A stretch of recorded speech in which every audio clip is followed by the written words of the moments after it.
ঢাকার প্রথম নারী জেলা প্রশাসক ডিসি হলেন গোপালগঞ্জের মেয়ে ফরিদা খানম। স্বরাষ্ট্র মন্ত্রণালয়ের বর্তমানে উপসচিব ফরিদা খানমকে ঢাকার নতুন ডিসি হিসেবে নিয়োগ দেওয়ার পর থেকেই সামাজিক যোগাযোগ মাধ্যমে শুরু হয়েছে তীব্র বিতর্ক। বিশেষ করে একটি পুরনো ভিডিওতে তাকে বঙ্গবন্ধু মরে নাই গানটি গাইতে দেখার পর নেটিজেনদের মধ্যে ক্ষোভ ও বিস্ময়ের সৃষ্টি হয়েছে। গতকাল বুধবার জনপ্রশাসন মন্ত্রণালয়ের পৃথক দুটি প্রজ্ঞাপনে এই রদবদলের আদেশ জারি করা হয়। ঢাকার বর্তমান ডিসি মোহাম্মদ রেজাউল করিমকে বদলি করে মন্ত্রিপরিষদ বিভাগের উপসচিব করা হয়েছে। অন্যদিকে স্বরাষ্ট্র মন্ত্রণালয়ের উপসচিব ফরিদা খানমকে ঢাকা জেলা প্রশাসক ও জেলা ম্যাজিস্ট্রেট হিসেবে স্থলাভিষিক্ত করা হয়েছে। ফরিদা খানমের নিয়োগের খবর প্রকাশের পরপরই ফেসবুকে একটি ভিডিও দ্রুত ভাইরাল হয়ে পড়ে। প্রবাসী অনুসন্ধানী সাংবাদিক জুলকারনাইন সায়েদ সহ অসংখ্য ব্যবহারকারী ভিডিওটি শেয়ার করে ক্ষুব্ধ প্রতিক্রিয়া ব্যক্ত করেছেন।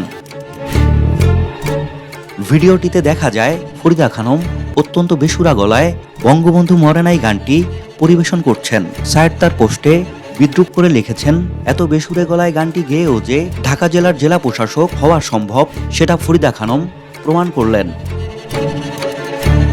পোস্টে আরও লেখেন, 2015 সালের 1 আগস্ট ভারতের দেহরাদুনে একটি সরকারি প্রশিক্ষণ কর্মশালায় অংশ নেওয়ার সময় ফরিদা খানম বঙ্গবন্ধু মরে নাই গানটি পরিবেশন করেছিলেন। গোপালগঞ্জ জেলার সন্তান হিসেবে তিনি তার নারীর টানে আবেগপ্রবণ হয়ে গানটি গেয়েছিলেন বলে ধারণা করা হচ্ছে।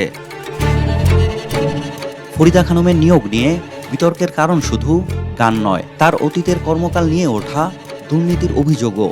2024 সালের সেপ্টেম্বরে তিনি চট্টগ্রামের ডিসি হিসেবে নিয়োগ পেয়েছিলেন, কিন্তু মাত্র 1 বছরের মাথায় তাকে সেখান থেকে সরিয়ে দেওয়া হয়। তার বিরুদ্ধে বালুমহাল ইজারা সংক্রান্ত অনিয়ম, সরকারি জমি নিয়ম বহির্ভূতভাবে বন্দোবস্ত দেওয়া, রেকর্ড জালিয়াতি ও ক্ষমতার অপব্যবহার এবং এক খাতের তহবিল অন্য খাতে অবৈধভাবে স্থানান্তর করার একগুচ্ছ অভিযোগ রয়েছে।